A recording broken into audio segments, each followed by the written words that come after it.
Municipal ఎన్నికల ప్రచారంలో ప్రజల వద్దకు వెళ్లినప్పుడు ప్రజలు బీఆర్ఎస్ వైపు సానుకూలంగా ఉన్నారని బీఆర్ఎస్ జిల్లా అధ్యక్షురాలు గండ్ర జ్యోతి అన్నారు. ఈ మేరకు 17వ వార్డు కౌన్సిలర్ అభ్యర్థి బేతోచు వజ్రమణిని గెలిపించాలని కోరుతూ బీఆర్ఎస్ జిల్లా అధ్యక్షురాలు, వరంగల్ రూరల్ జిల్లా మాజీ జెడ్పీ చైర్పర్సన్ గండ్ర జ్యోతి ఎన్నికల ప్రచారం చేపట్టారు. ప్రచారంలో భాగంగా వారు అన్ని వర్గాల ప్రజలను కలుసుకున్నారు. బీఆర్ఎస్ పార్టీకి మద్దతిచ్చి గెలిపించాలని కోరారు.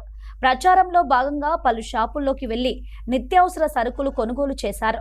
అదేవిధంగా వార్డులోని ప్రజలందరినీ పలకరిస్తూ బేతోజు వజ్రమణిని గెలిపించాలని కోరారు. అనంతరం వారు మీడియాతో మాట్లాడారు.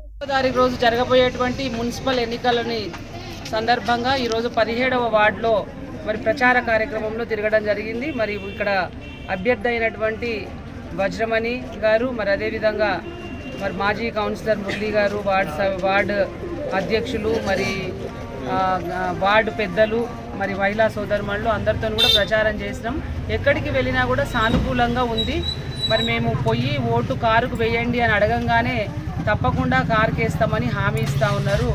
మరి వాళ్ళ ఎందుకంటే ఈ 2 సంవత్సరాల కాలంలో ప్రభుత్వం ఇచ్చినటువంటి ఈ పార్టీ కాంగ్రెస్ పార్టీ ఇచ్చినటువంటి హామీలు గాలికి వదిలేసిండ్రు. మరి ఇచ్చినటువంటి హామీలన్నీ అటుకెక్కినాయి. మరి ఏ పనులు కూడా కాలేదు. కేసీఆర్ గారు ఉన్నప్పుడే అన్ని పనులు జరిగినాయి. మరి వారు ఉన్నప్పుడే మంచి పరిపాలన అందింది అని ప్రజలు మరి వాళ్ళు స్వచ్ఛందంగా వచ్చి చెప్పడం జరుగుతూ ఉన్నది. తప్పకుండా ఈ భూపాలపల్లిలో రేపు మరి జరగబోయేటువంటి ఎన్నికలలో బీఆర్ఎస్ జెండా ఎగరబోతూ ఉన్నది.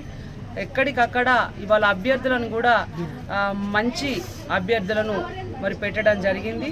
రమణారెడ్డి గారు మరి ఆచితూచి ఇక్కడ మంచి అభ్యర్థులను పెట్టడం, మరి అదేవిధంగా గతంలో ఇక్కడ ఉన్నటువంటి కౌన్సిలర్లు అందరూ కూడా మరి పనులు చేయడం, మున్సిపల్ శాఖ మంత్రివర్యులు కేటీఆర్ గారి సహకారంతో మరి నిధులు తీసుకురావడం, ఇక్కడ భూపాలపల్లిలో ఏ వార్డులో చూసినా కూడా గతంలో చేసినటువంటి పనులన్నీ కూడా కనపడతా ఉన్నాయి.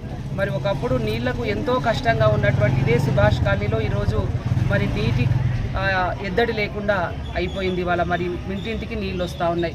మరి అదేవిధంగా సింగరేణి కార్మికులకి అన్ఫిట్ ఏర్పాటు చేసి మరి ఎంతోమందికి ఉద్యోగ అవకాశాలు ఇప్పియడం జరిగింది.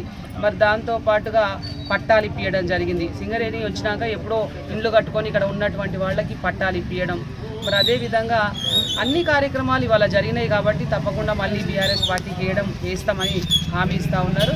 రేపు రాబోయే రోజుల్లో ఖచ్చితంగా అదే జరుగుతుంది.